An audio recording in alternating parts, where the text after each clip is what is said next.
Voilà, bonjour à tous. Aujourd'hui, on est dans les pommiers, on parle pucerons. Alors,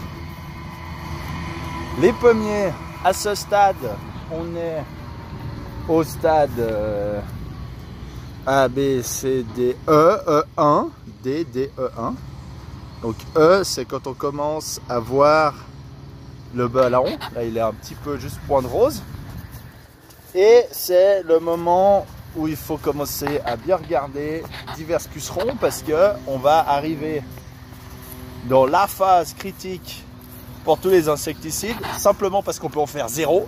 C'est la phase de la fleur. On veut zéro insecticide sur fleur parce que y a les abeilles et on veut pas qu'elles viennent en ramener des kilos à la ruche, qu'elles se fassent du mal. Parce qu'on a besoin de ces abeilles pour la pollinisation. À ce stade maintenant, on a un puceron, enfin deux pucerons qui sont principaux et très dangereux. On a le puceron des gales rouges, qui est un puceron de couleur, si je me souviens bien, verte, je sais plus, mais qui va faire une petite cloque rouge sur la feuille. Il se multiplie très rapidement et il peut occasionner des gros dégâts et bien péter les feuilles. Mais chez nous, on n'est pas trop sujet à ce puceron. On a d'autres problèmes avec le puceron cendré qui lui, alors c'est la plus grosse saloperie des pucerons. C'est le truc le plus violent qui existe. Ça se multiplie à des vitesses phénoménales. Ça vous pourrit des chandelles complètes de bois de l'année. Quand ça pousse, c'est tout, les feuilles seront toutes crispées, etc. Et ça, c'est pas si grave. Mais par contre, ça peut aussi vous pourrir les pommes. Donc les jeunes pommes, après fleur, quand les pommes sont de quelques millimètres, ils viendront piquer dessus et ça va... Le puceron, c'est comme le moustique en fait, quand il va piquer pour sucer la sève, il injecte un peu de poison dedans pour pas que la peau se referme autour et pouvoir sucer le sucre. Quand ce truc va cicatriser derrière, par contre, ça va donner un truc pas cool, une peau très épaisse. Et ça va vous faire des petites pommes. Et là, elles sont vraiment invendables.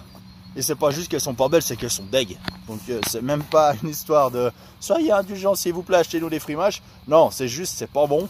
La peau, elle vaut rien du tout. On peut faire à peine du jus avec et c'est tout. Et le souci, c'est que c'est un puceron qui est hyper proliférant. C'est pas juste ça vous pourrit 3 pommes. Ça vous pourrit des mètres complets de ligne. Où dessus, vous ferez rien du tout. On a besoin, pour lutter contre ces pucerons, alors de préserver tous les auxiliaires, donc toutes les petites bêtes qui vont les bouffer.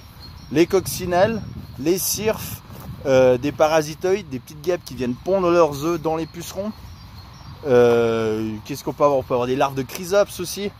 Il y a plein de bestioles qui bouffent le puceron dans la nature, donc c'est très utile. Mais le problème, c'est que ce puceron, il est tellement virulent, tellement explosif, que c'est pas possible de rien faire. Donc on a besoin de venir intervenir avant fleur dès qu'on en voit. On a à chaque fois, pour beaucoup de pucerons, pour beaucoup de maladies, des seuils. Donc c'est à partir de quand est-ce que ça vaut la peine de traiter. Le puceron cendré, le seuil c'est présence. C'est même pas présence parce qu'en fait légèrement on sait qu'il est là. C'est pas possible d'en avoir zéro. Le seuil d'intervention pour ce puceron avant fleur, c'est présence. C'est j'en vois, je traite, mais avant fleur. Si on fait pas ça, c'est foutu. Il y a d'autres pucerons, on est beaucoup plus tranquille. J'avais parlé des pucerons lanigères, on peut se permettre de les voir monter et puis que le problème se règle tout seul. Il y a des pucerons verts, alors dans les jeunes un petit peu moins, le seuil est plus bas parce qu'on veut que ça pousse. Mais dans les cultures standards, alors là on peut aller...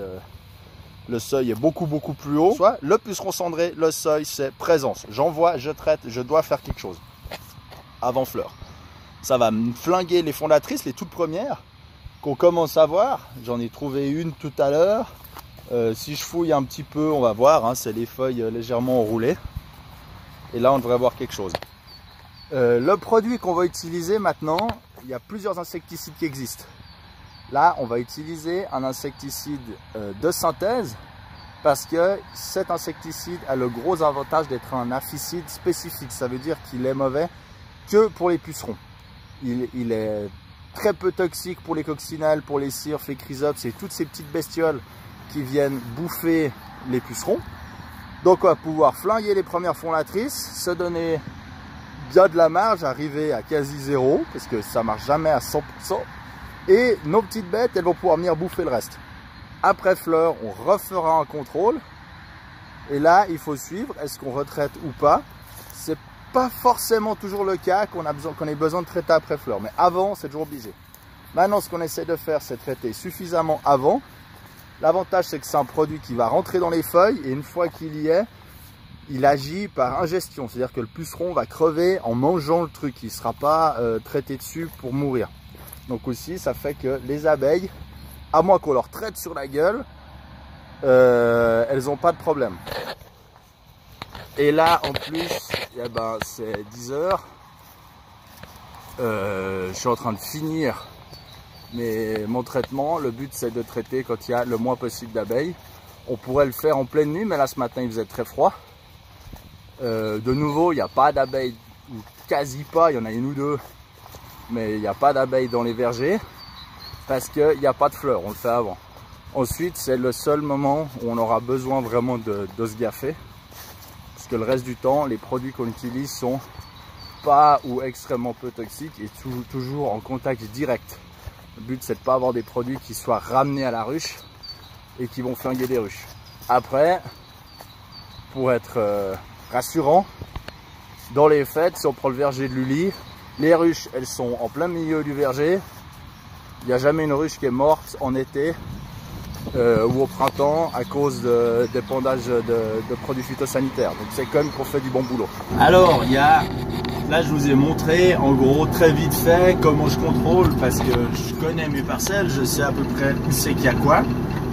Et puis on sait que voilà, cendré, t'envoies, tu vas, et c'est chaque fois pareil. Et généralement, il n'y a pas une saison, il n'y en a pas. Après, le vrai truc un peu plus académique qu'on est censé faire, qu'on apprend à l'école en fait, c'est on choisit une ligne représentative de la parcelle. On prend 100 petits bouquets et sur ces 100, on va compter ce qu'il y a. Donc le seuil de présence pour le seuil d'intervention pour le puceron cendré, c'est 1. Sur les 100 trucs que j'ai pris, j'en vois 1.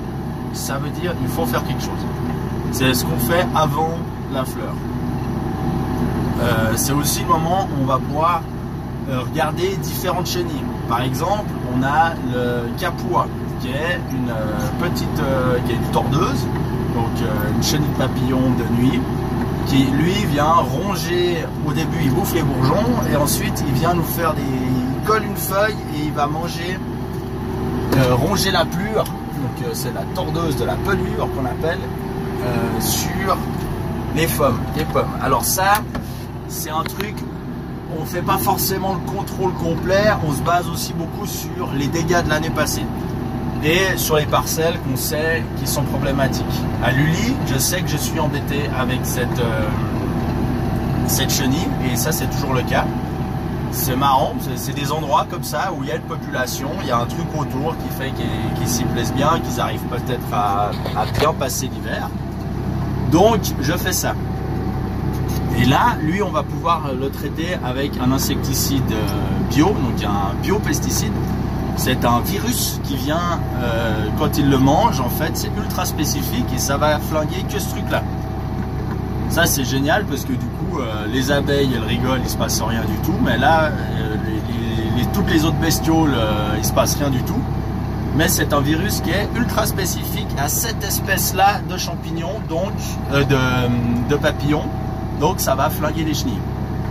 D'autres chenilles peuvent être actives à ce moment-là. On a des noctuelles, on a des schématobies qui elles sont des chenilles qu'on appelle défoliatrices. Elles vont manger les feuilles et les bourgeons, les jeunes pousses. Alors dans les jeunes arbres, ça peut être problématique. Dans les plus vieux, la partie défoliatrice, on s'en fiche un petit peu, c'est beaucoup moins grave. Par contre, elle peut venir aussi ronger la pelure et faire quelques dégâts. Généralement, à l'époque, on faisait toujours quelque chose avant fleur, un insecticide contre les chenilles au début, parce que là, il y a des chenilles, le seuil, il est quand même bas et tout. On arrive à force, en faisant rien du tout. Ah bah tiens, il y en a une là qui passe à côté de son nichoir, avec la lutte préventive. Donc on va mettre des nichoirs pour les mésanges dans le verger à différents endroits. Et les mésanges, elles, c'est des gros insectivores. Elles ont pas mal de bouches à nourrir. Chaque jour, elles doivent bouffer 50-100 larves. Donc elles vont venir fouiller et elles vont les choper. Et là, c'est très bien. En plus de ça, c'est des chenilles qui se gèrent très bien avec les insectes parce que comme elles restent toujours sur la surface, elles vont jamais rentrer dans le fruit. Elles arrivent à se faire bouffer par les oiseaux. Et voilà, là je suis à Lully dans les Ariane Boskop. Ici, ce traitement, je l'ai fait hier. Alors pour le moment, ça n'a pas trop bougé, mais dans cette variété Ariane, faut se gaffer, hein, parce que les jours où il fait chaud et puis ça galope, on part le matin, les bourgeons les plus avancés sont comme ça, et le soir, il y a déjà les premières fleurs. Donc le but, bien sûr, c'est de traiter avant les fleurs pour que le produit soit dans les feuilles et qui ne viennent pas faire du mal aux abeilles plus tard quand les fleurs vont s'ouvrir. Donc pour vous rendre compte de comment ça marche bien et puis comment on s'en sort bien quand on fait du bon boulot, qu'on travaille avec pas de vent, pas de dérive, hors des heures de vol des abeilles, ça peut aussi, c'est pas forcément dire seulement le soleil, c'est aussi comme la température. Le matin quand il fait 8 degrés, il n'y a personne qui est dehors. Donc on arrive aussi en début de matinée à traiter sans être embêté. Si vous regardez, les ruches, elles sont juste là, elles sont à côté du verger. Et ben on s'en sort et on arrive à faire quelque chose avec pas de dégâts et des super ruchers en bonne santé, malgré le fait d'utiliser des insecticides à côté. Mais ça, c'est parce qu'on les fait dans des bonnes conditions. En tout cas, c'est tout pour cette vidéo. Je vous remercie beaucoup pour les 100 abonnés sur YouTube. On va essayer de continuer. Abonnez-vous, n'oubliez pas. Et on se voit la semaine prochaine pour une nouvelle vidéo. Allez, ciao!